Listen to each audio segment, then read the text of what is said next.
हाँ ठीक है।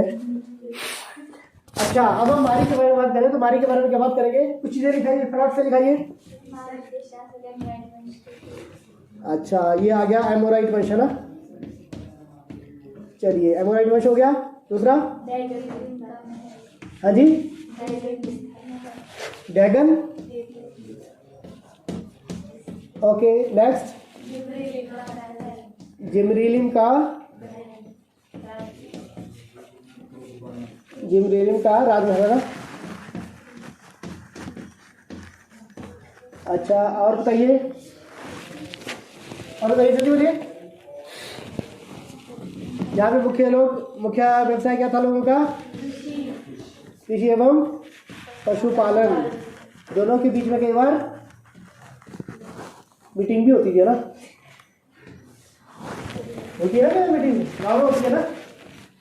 हमारे खेतों में दूसरा पशु लेके आएगा, होती थी ना सारी मीटिंग। ठीक है क्लियर हो गया। तो यहाँ पे मारी के बारे में जो हमने मुख्यतः ये देखा कि यहाँ के जो शासक थे वो।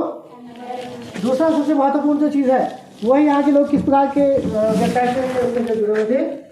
कृषि एवं पशुपालन। और दोनों के बीच में जो है आपसी क्या होते थे? झगड़े हो जाया करते थे ना। उसके बाद डैगन उनका प्रसिद्ध देवता था। और उसके अलावा जिमरीलिम का राजमहल 2.4 हेक्टेयर, 1 हेक्टेयर में होते हैं लगभग 12.5 बीघे। ठीक है 12.5 बीघे होता है, बीघा तो होता है ना, बहुत होते हैं मतलब।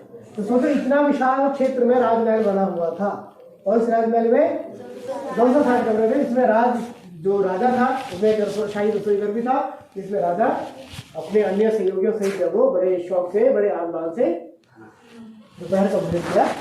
क्लियर हो गया। अगला क्या चले? किस बोलिए। कुबबा और जबाबा।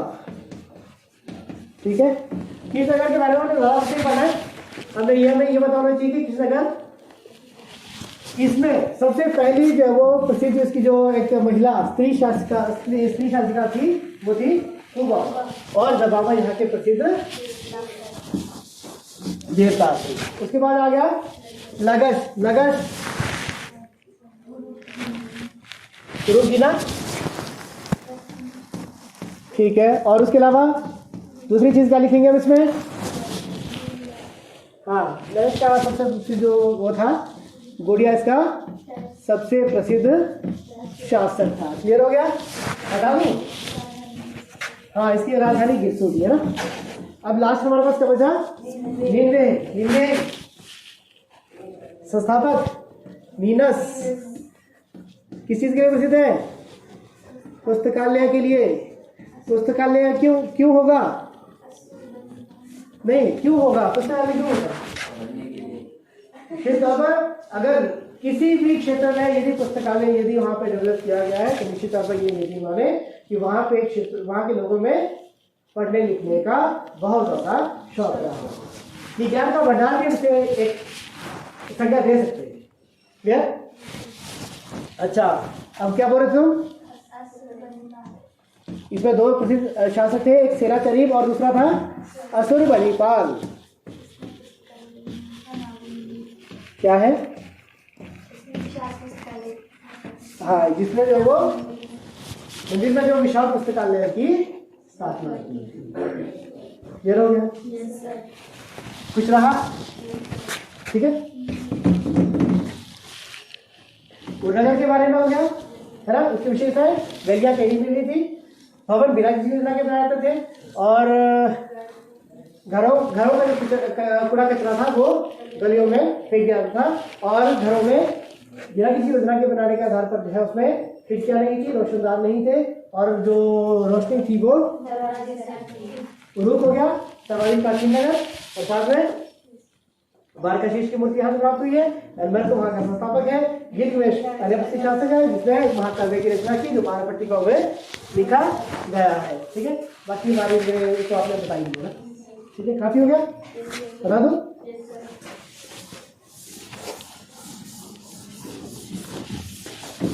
इसके संदर्भ में हमने एक चीज और लिखी यहाँ पे,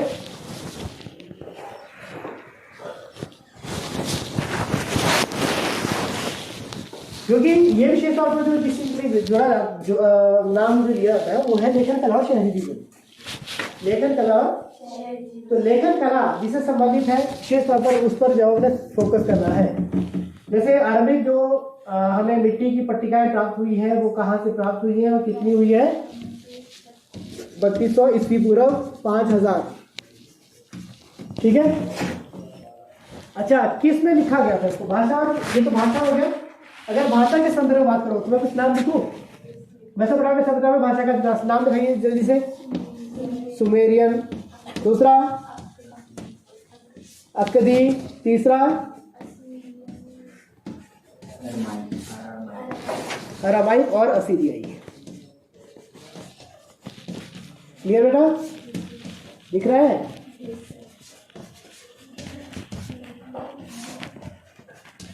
क्लियर? ये होगी भाषा, ठीक है। भाषा और लिपि में फर्क होता है ना। भाषा तो हो गया वो उचित ध्वनियां जिसके माध्यम से जो हम अपने विचारों की अभिव्यक्ति करते हैं, और वो चिन्ह या संकेत जिनके माध्यम से जो भाषा को लिखा जाता है वो होती है लिपि। जैसे हिंदी की लिपि कौन सी है? संस्कृत भाषा की कौन सी? ये तो आपको पढ़ाया नहीं, कभी नहीं पढ़ाया ना? नहीं पढ़ाया ना? नहीं होगा क्योंकि बता दूं वो भी देवदार की लिपि है। उसमें भी तो अ उ प ये लिखा जाता है, तो चीज तो वही है ना। तो लिपि जो है उसको भी देवदार। तो यहाँ पर जिस लिपि का यहाँ पर जिक्र किया जाता है वो लिपि क्या थी बताइए? इसको बता दो।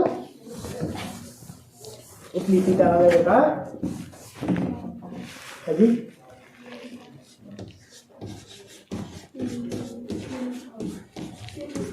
अब मुझे ये बताओ कि क्यूनिफॉर्म है या किलाकार है?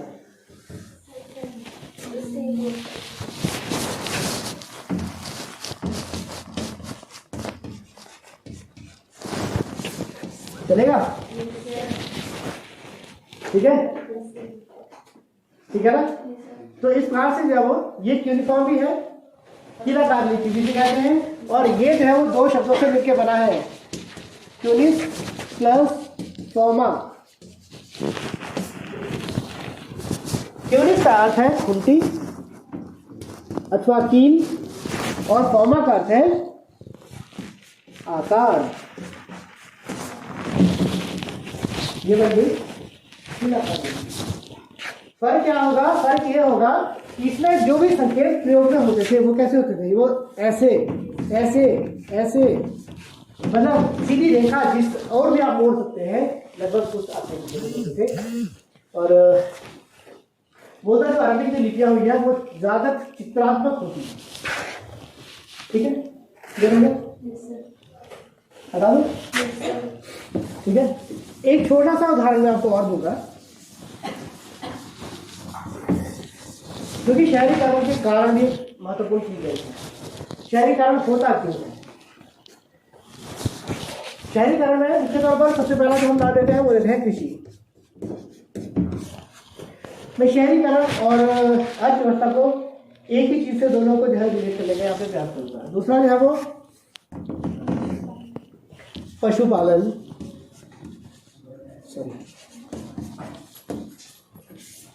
तीसरा जो है वो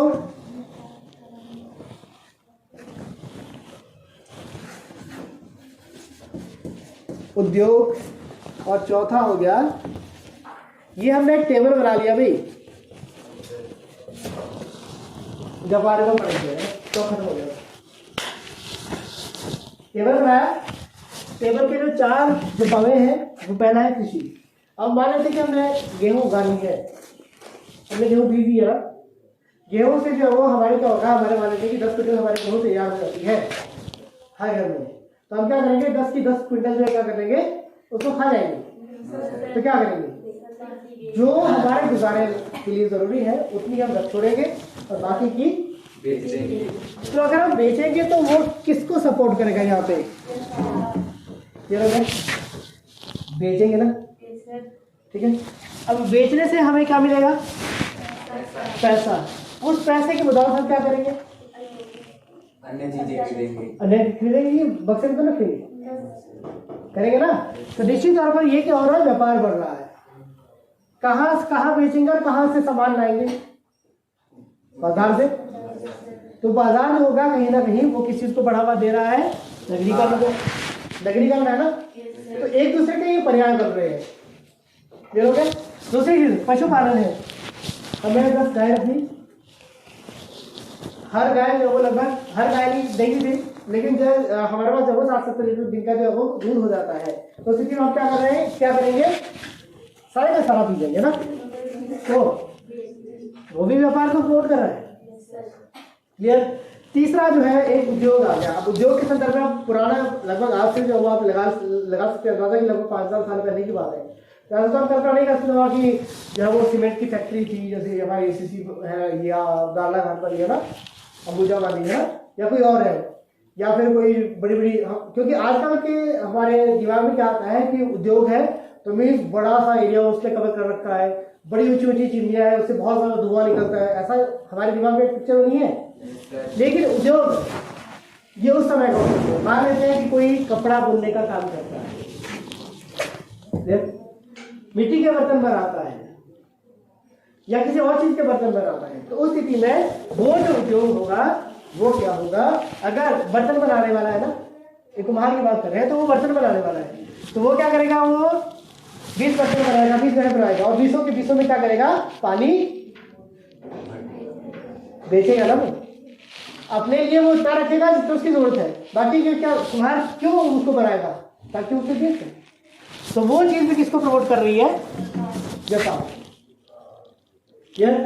मैं देखिए अर्थव्यवस्था का भी आ गया है। मुख्य तौर पर किसी भी अर्थव्यवस्था को अगर आपने आकलन करना हो तो स्थिति में हम उसे इस आधार पर जो है वो बांट सकते हैं। अब देखेंगे उसका एग्रीकल्चर सेक्टर जो है वो बढ़ रहा है या नहीं है, दूसरा पशुपालन, तीसरा उद्योग और चौथा व्यापार। अगर ये चारों चीजें अच्छी गति से साइमल्टेनियसली अगर चल रही है तो निश्चित तौर पर हम क्या बात सकते हैं? अर्थव्यवस्था कैसी होगी? सुदृढ़ होगी या अच्छी होगी। समझ आ गया? ठीक है। और यही जो आपकी जगह है, अगर शहर जाते हैं ना तो आप अलग अलग जगहों से आए हैं। क्यों आए हैं? हम अपने घरों में जमीन बेच के आए हैं ना सारे, तो वहां पे भी है ना कोई है ना, क्योंकि हमारे गांव के परिवेश में क्या होता है? रोजगार के अवसर कम हुआ है, हम रोजगार की तलाश में भी शहर आते हैं। ठीक है। दूसरा, बहुत सारे शासकीय प्रशासकीय कार्य होते हैं जो हमें यहाँ पे करवाने होते हैं। तीसरा क्या कुछ सुविधाएं, मूलभूत सुविधाएं हो सकती है, पढ़ाई हो सकती है, इसको आप शिक्षा कहते हैं, स्वास्थ्य हो सकता है, ठीक है, और बहुत सारी चीजों को बेचने और बहुत सारी चीजों को यहाँ से खरीदने के लिए भी अखंड शहरों का जिक्र किया। ठीक है। तो इस प्रकार से क्या होता है शहरीकरण। शहरीकरण में जो क्या होता है मुख्य तौर पर जो है वो उसमें क्या होता है एक श्रम विभाजन। श्रम विभाजन का मतलब क्या होता है कि हम हर काम को जो है वो अलग अलग उसमें बांट दिया करते हैं। अब देखिए आपने जैसे यहाँ पे हम बात करते हैं, कुछ लोग जो है वो एक काम करेंगे, कुछ अन्य जो है वो दूसरा काम करेंगे, ठीक है, कुछ अन्य जो है वो कुछ और जो है वो काम क्या करेंगे, ताकि हमारे संपूर्ण जो कार्य है वो जो है वो आसानी से संचालित हो। क्लियर हो रहा है? ठीक है। अब जैसे मान लेते हैं कि अगर हमने कटिंग करवानी बालों की तो हमें उसके लिए नाई भी चाहिए, सैलून चाहिए, ठीक है। उसके लिए जो वो यदि हमें जो है वो अगर लकड़ी का काम करवाना तो हमें कारपेंटर भी चाहिए, समझ गए। तो यदि हमें जो कुछ अन्य काम करवाना है तो हमें उसके लिए लोहे को उपकरण बनाने वाले भी चाहिए। समझ आ रही बात? कि कुछ चीजें तो मशीन से हो रही है, लेकिन फिर भी कुछ बहुत सारे सेक्टर तो ऐसे हैं जो हमें अभी भी जो है काम करना होता है। तो निश्चित तौर पर ये सारे की सारी जो चीजें हैं वो हमें एक और जगह ले जाती हैं, वो क्या होता है शहरी। ठीक है। दूसरा सबसे महत्वपूर्ण जो चीज है कि मेसोपोटामिया की विश्व को देख क्या है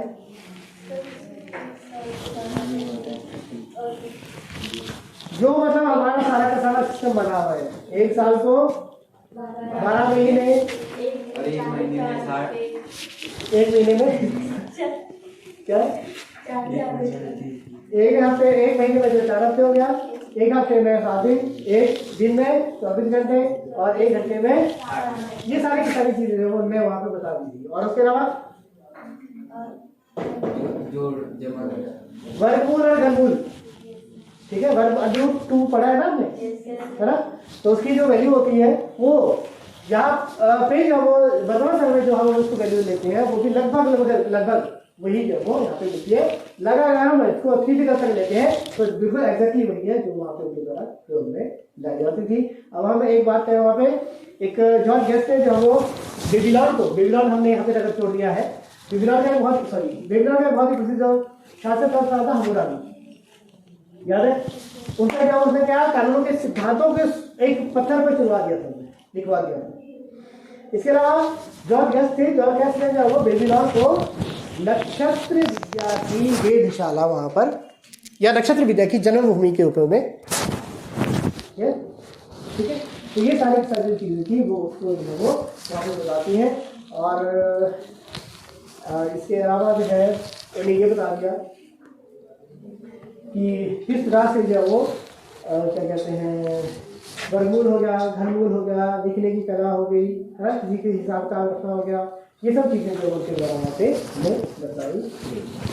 तो इस तरह से आपने बड़े क्वेश्चन के लिए कल के लिए प्रैक्टिस करके लानी है, ठीक है। हाँ ठीक है। अच्छा, अब हम बारी के बारे में बात करें तो बारी के बारे में क्या बात करेंगे, कुछ चीज़ें लिखाइए, फटाफट से लिखाइए। अच्छा, ये आ गया एमोराइट वंश, है ना। चलिए, एमोराइट वंश हो गया। दूसरा, हाँ जी, डैगन,